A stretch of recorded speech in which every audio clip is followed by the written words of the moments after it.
virtuosa quem achará? O seu valor excede o de finas joias, o coração do seu marido. Bom dia, queridas ouvintes, bom dia, amadas irmãs. Mais um dia de provérbios, palavras de sabedoria. Hoje, domingo, dia 14 de setembro. O provérbio de hoje diz assim: aplica o coração ao ensino e os ouvidos às palavras do conhecimento. Provérbios 23, 12. Temos como título A Economia de Deus. O apóstolo Paulo havia deixado o seu jovem cooperador Timóteo em Éfeso com o fim de admoestar a certas pessoas para que não ensinem outra coisa senão a economia de Deus na fé. Pois há uma tendência do homem se ocupar com fábulas e genealogias sem fim que não promove o plano de Deus na esfera da fé. 1 Timóteo, capítulo 1, versículos 3 e 4. Em meio cristão proliferam-se filosofias e vãs sutilezas conforme tradições humanas, com discursos de autoajuda e técnicas motivacionais.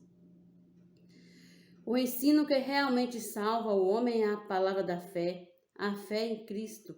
Aquele que crê em Cristo o recebe como o Espírito, e esse Espírito será nele uma fonte a jorrar para a vida eterna. João 4,14. Pois do seu interior fluirão rios de água viva. João 7, 38 e 39. O Espírito visa dar vida ao homem. 6,63. A economia de Deus tem por objetivo que o homem viva por meio de Cristo, por meio do Espírito. Quem viver e andar pelo Espírito produzirá os frutos que são amor, alegria, paz, longanimidade, benignidade, bondade, fidelidade, mansidão, domínio próprio. É a isso que o homem deve aplicar o seu coração. Bom, queridas amigas, queridas ouvintes, por hoje é só. Tenham um feliz domingo na paz do nosso Senhor Jesus. Bom dia!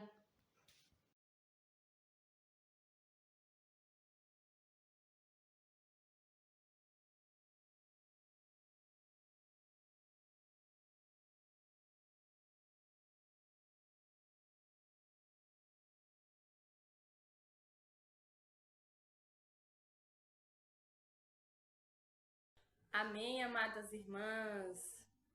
Vamos para mais uma leitura do nosso alimento diário, semana 3 de domingo.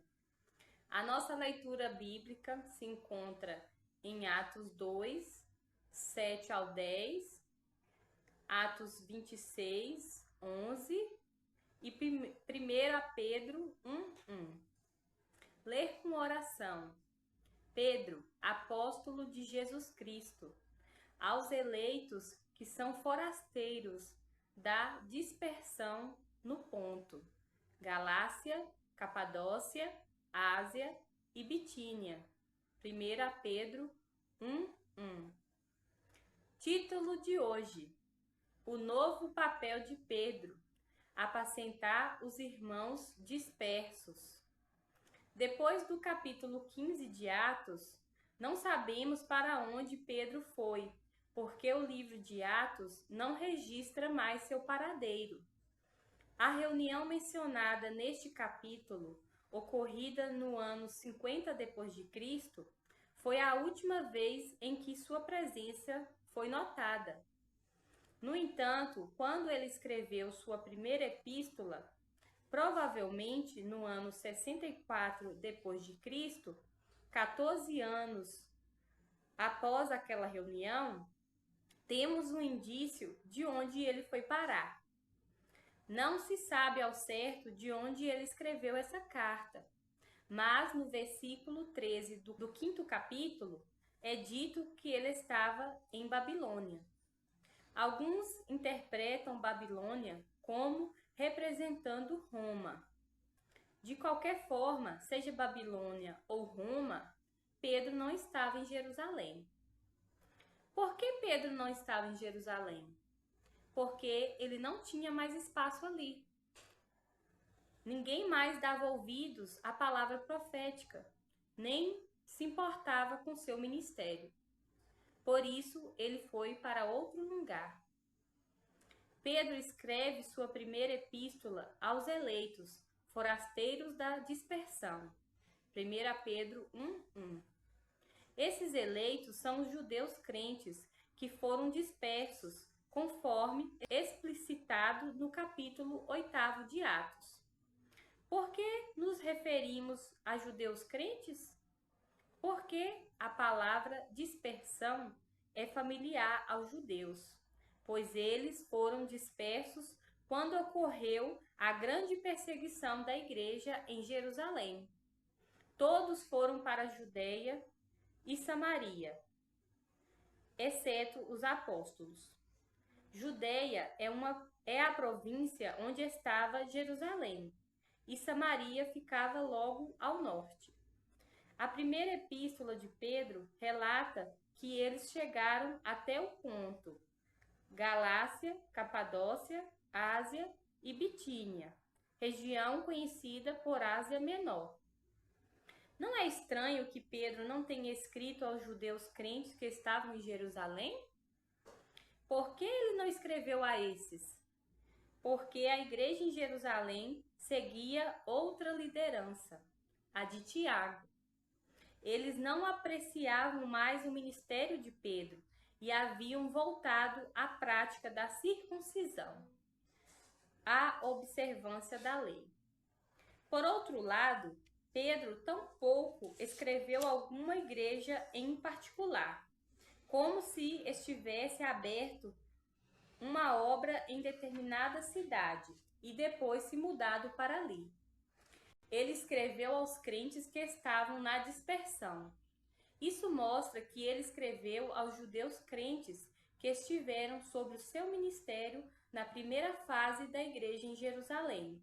Os que perseveravam no ensinamento dos apóstolos e na comunhão, que vivenciaram a prosperidade do início da igreja ali, os primeiros 6 anos antes da perseguição. O relato do dia de Pentecostes confirma isso, conforme está em Atos 2, do 7 ao 10. Esses peregrinos que estavam na dispersão, a quem Pedro escreveu, provavelmente incluíam alguns desses que eram da Capadócia, Ponto e Ásia, presentes no dia de Pentecostes. Eles se converteram quando Pedro pregou a palavra e possivelmente alguns permaneceram em Jerusalém para viver a vida da igreja. No capítulo 8 de Atos, quando começou a grande perseguição, alguns foram para a Judeia, outros para Samaria, e esses que eram do Ponto, Capadócia, Galácia e Ásia, Bitínia, voltaram para sua terra. A perseguição foi tão intensa que ultrapassou os limites da Judeia e Samaria, chegando até outras regiões. Uma confirmação disso está na história de Saulo, enquanto perseguia a igreja. Ele não se limitou a perseguir os cristãos nessas áreas, mas seguiu até Damasco, na Síria, uma região localizada bem mais ao norte, onde teve um encontro com o Senhor e se converteu. No capítulo 26 de Atos, ele mesmo confessa que perseguiu os cristãos até as cidades estranhas. Jerusalém é bem ao sul, onde teve início a grande perseguição. Dali, os cristãos perseguidos fugiram para várias cidades da Judéia e Samaria. No entanto, a perseguição foi tão forte que se estendeu até as regiões mais distantes, como ocorreu com Saulo. Neste contexto, como alternativa, os perseguidos foram ainda para mais longe, como Capadócia, que fica na Ásia Menor. Foi a esses cristãos que Paulo escreveu. Repetindo sua primeira carta, foi destinada aos judeus crentes que acompanharam a palavra profética nos primeiros 6 anos da vida da igreja em Jerusalém. E depois, na dispersão, foram para a Judeia e Samaria, e mais tarde chegaram até a região da Ásia Menor. Essa parte da história não está sendo explanada pela primeira vez, pois ninguém discorreu sobre isso antes.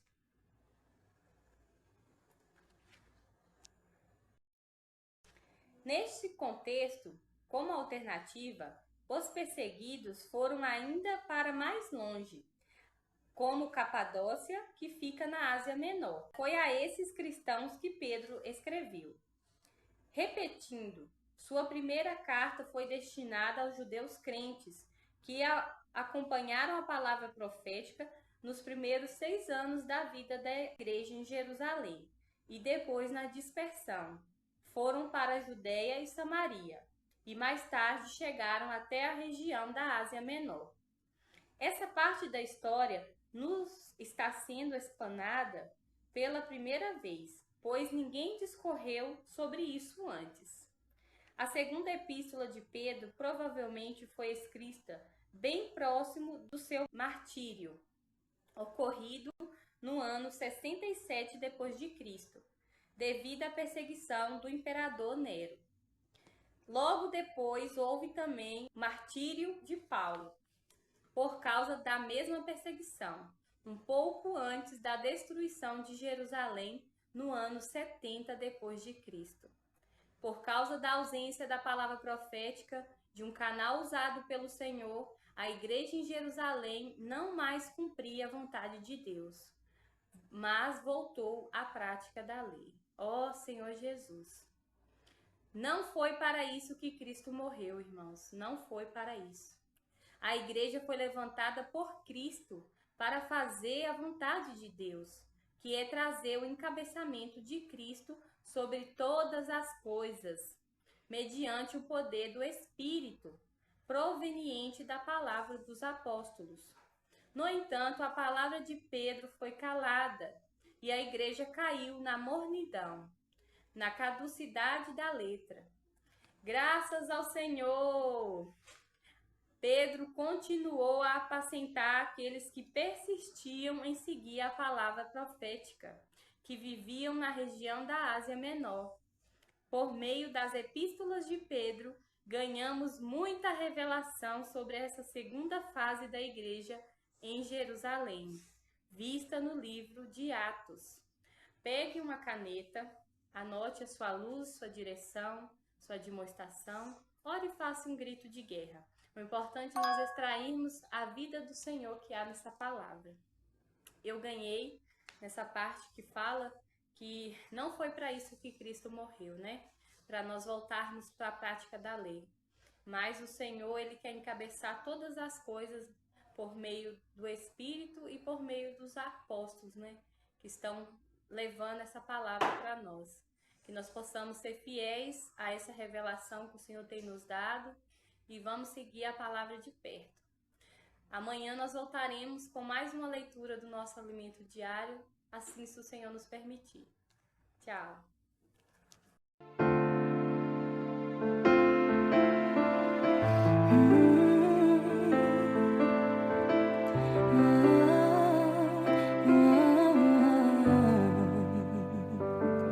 Tua sã palavra chove sobre mim e meu coração se abre para ti.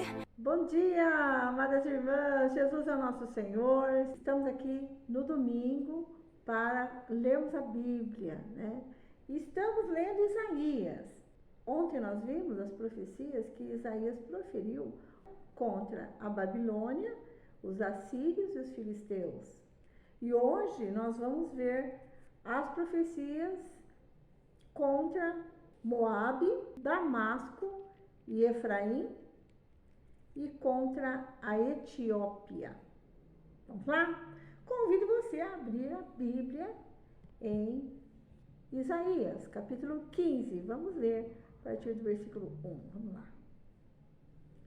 Sentença contra Moabe. Certamente numa noite, Ar de Moabe foi arrasada e ela está destruída.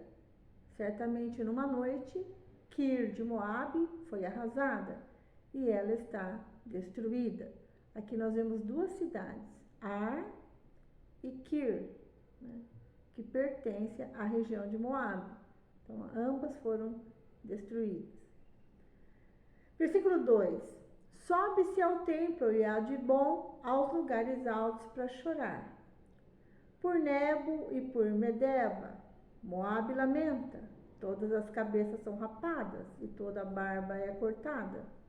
Nas ruas andam vestidos de panos de saco, nos terraços e nas praças todos pranteiam, desatando-se em lágrimas. Tanto Esbom como Eleale andam gritando, até Jaza se ouve a sua voz. Por isso os soldados de Moabe clamam, a sua alma treme dentro deles. O meu coração clama por causa de Moabe, os seus fugitivos vão até a região de Zoar, e Eglate e Felícia vão chorando pela subida de Luíte no caminho de Oranaim, levantam gritos de desespero, porque as águas de Enirim desapareceram, seca-se o pasto, acaba-se o capim, não há mais nada que esteja verde. Por isso, eles mesmos levam a riqueza que adquiriram e guardaram para além do ribeiro dos salgueiros. Porque o pranto se espalha pelo território de Moabe, o seu clamor chega até Eglaim, o clamor chega até Beer-Elim. As águas de Dimon estão cheias de sangue, mas trarei ainda mais sobre Dimon, um leão para atacar aqueles que escaparem de Moabe e os que permanecerem na terra. Agora vamos para o capítulo 16, o desespero dos moabitas. Versículo 1. Enviem cordeiros ao dominador da terra, desde Sela, pelo deserto, até o monte da filha de Sião. Como pássaros espantados, lançados fora do ninho, assim são as filhas de Moabe nos vales do rio Arnon. Elas dizem a Judá: dê-nos um conselho, tome uma decisão. Faça com que em pleno meio-dia a sua sombra seja como noite para nós. Esconda os desterrados e não revele onde estão os fugitivos. Versículo 4. Que os desterrados de Moabe possam morar em seu território, sirva-lhes de esconderijo contra o destruidor. Quando o homem violento tiver fim, a destruição for desfeita e o opressor deixar a terra. Então, um trono será estabelecido em bondade, e sobre ele se assentará com fidelidade no tabernáculo de Davi alguém que julgue, busque o juízo e não tarde em fazer justiça. Ouvimos falar da soberba de Moabe, que de fato é extremamente soberbo. Ouvimos falar da sua arrogância, do seu orgulho, do seu furor, mas todo esse orgulho é vão. Por isso, Moabe pranteará por Moabe, todos prantearão. Profundamente abatidos, hão de suspirar pelos bolos de passas de Kir-Aresete. Porque os campos de Esbom estão murchos, os senhores das nações destruíram os melhores ramos da vinha de Sibma, que se estendiam até Jazer, e se perdiam no deserto, ramos que se estendiam e passavam além do mar. Por isso prantearei com o pranto de Jazer pela vinha de Sibma. Eu as regarei com as minhas lágrimas, ó Esbom e Eleale, pois sobre os seus frutos de verão e sobre a sua colheita já caiu o eia dos inimigos. Fugiu a alegria e o regozijo dos pomares, nas vinhas já não se canta, nem há júbilo algum, já não se pisam as uvas nos lagares. Eu fiz cessar o eia dos pisadores.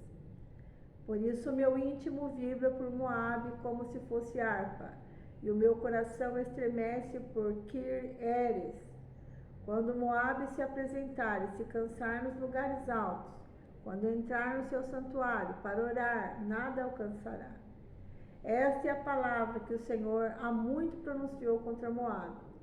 Agora, porém, o Senhor diz: daqui a exatamente 3 anos será humilhada a glória de Moabe com toda a sua grande multidão, e o resto que ficar será pouco, pequeno e fraco. Capítulo 17. Sentença contra Damasco. Eis que Damasco deixará de ser cidade e será um montão de ruínas. As cidades de Aroer serão abandonadas, hão de ser para os rebanhos, que aí se deitarão sem haver quem os espante. A fortaleza de Efraim desaparecerá, bem como o reino de Damasco, e o restante da Síria será como a glória dos filhos de Israel, diz o Senhor dos Exércitos. Naquele dia, a glória de Jacó será diminuída, e a gordura da sua carne desaparecerá. Os quais, no passado, foram abandonados diante da chegada dos filhos de Israel, e haverá desolação. Porque você se esqueceu do Deus da sua salvação e não se lembrou da rocha da sua fortaleza, ainda que você faça belas plantações e plante mudas de fora.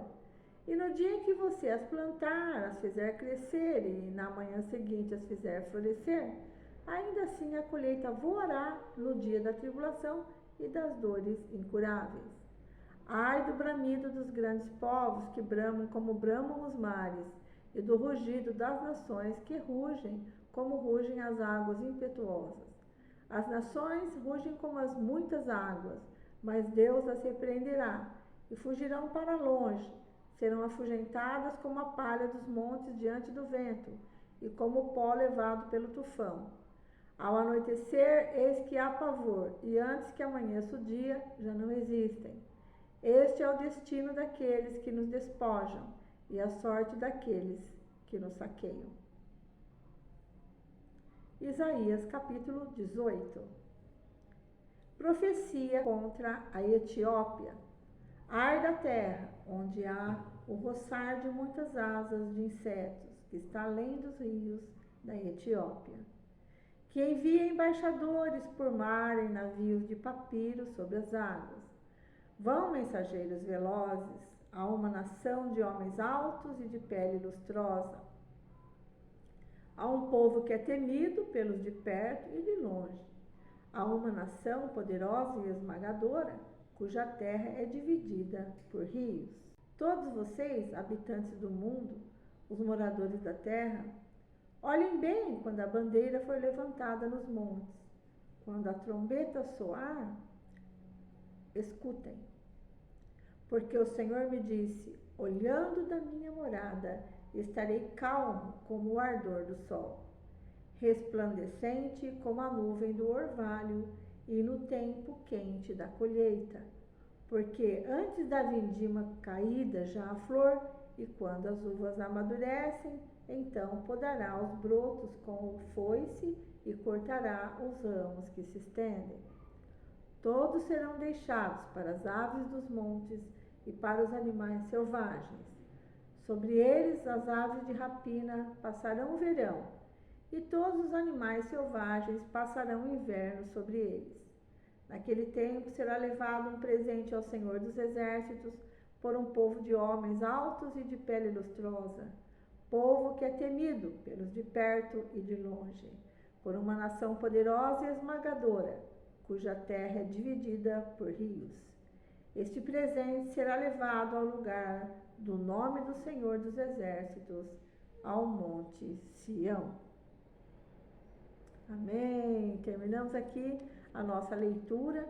O Senhor continuou profetizando coisas que iriam acontecer contra os seus inimigos. Ficamos agora com a irmã Lene, que traz a continuação da leitura de hoje, seguindo o roteiro anual. Até amanhã.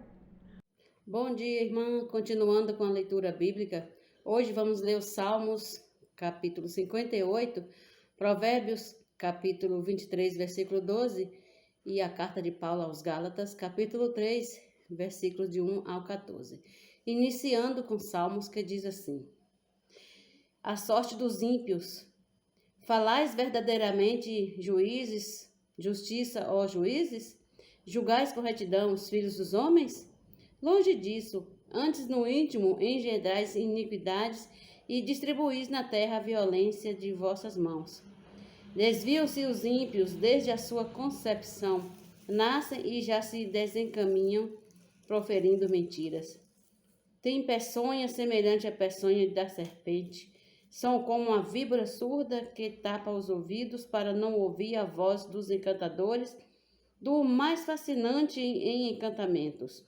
Ó Deus, quebra-lhe os dentes na boca, arranca, Senhor, os queixais aos leãozinhos. Desapareçam como águas que se escoam. Ao dispararem flechas, fiquem elas embotadas. Sejam como a lesma que passa diluindo-se, como o aborto de mulher, não vejam nunca o sol. Como espinheiros, antes que vossas panelas sintam deles o calor, tanto os verdes como os que estão em brasa serão arrebatados como por um redemoinho. Alegrar-se-á o justo quando vir a vingança e banhará os pés no sangue do ímpio. Então se dirá, na verdade, há recompensa para o justo. Há um Deus com efeito que julga na terra. Agora, Provérbios, capítulo 23, 12. Aplica o coração ao ensino e os ouvidos às palavras do conhecimento. Vamos ler Gálatas, capítulo 3, versículos do 1 ao 14. Paulo apela para a experiência dos Gálatas. Ó Gálatas insensatos, quem vos vacinou a vós outros, que antes, cujos olhos já foi Cristo exposto como crucificado? Quero apenas saber isso de vós. Recebestes o Espírito perante obras da lei ou pela pregação da fé? Sois assim insensatos que, tendo começado no Espírito, estejais agora vos aperfeiçoando na carne? Terá sido em vão que tantas coisas sofrestes? Se na verdade foram em vão, aquele, pois, que vos concede o Espírito e que opera milagres entre vós, porventura o faz pelas obras da lei ou pela pregação da fé? É o caso de Abraão, que creu em Deus e isso lhe foi imputado para a justiça. Sabei, pois, que os da fé é que são filhos de Abraão. Ora, tendo a Escritura previsto que Deus justificaria pela fé os gentios, pré-anunciou o Evangelho a Abraão. Em ti serão abençoados todos os povos, de modo que os da fé são abençoados com o crente Abraão. Todos quantos, pois, são das obras da lei, estão debaixo de maldição, porque está escrito: maldito todo aquele que não permanece em todas as coisas escritas no livro da lei para praticá-las. E é evidente que, pela lei, ninguém é justificado diante de Deus, porque o justo viverá pela fé. Ora, a lei não procede de fé, mas aquele que observar os seus preceitos, por eles viverá. Cristo nos resgatou da maldição da lei, fazendo-se ele próprio maldição em nosso lugar, porque está escrito: maldito todo aquele que for pendurado em madeiro, para que a bênção de Abraão chegasse aos gentios em Jesus Cristo, a fim de que recebêssemos pela fé o Espírito prometido. Bom dia, por hoje é só. Amanhã voltaremos e vamos ler o capítulo 4 de Gálatas. Bom dia, até amanhã. Anelo por tua presença, Senhor.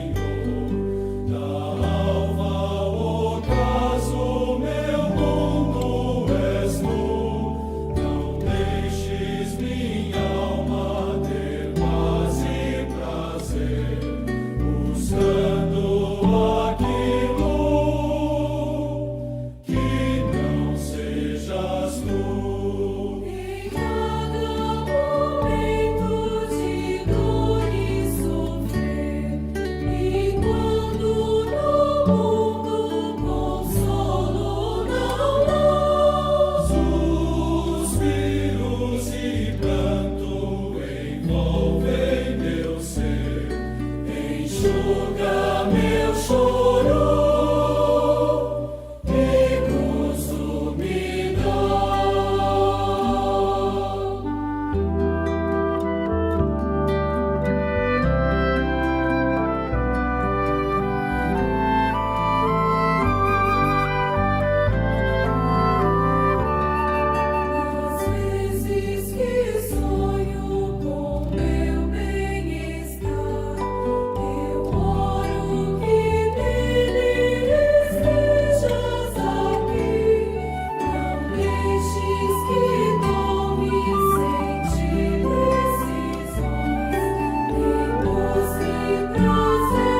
salvação que vou sempre gozar. Inútil eu venho ao trono pedir, me ouve e graça me vem conceder. Se por meus defeitos não podes me ouvir, não venhas a face.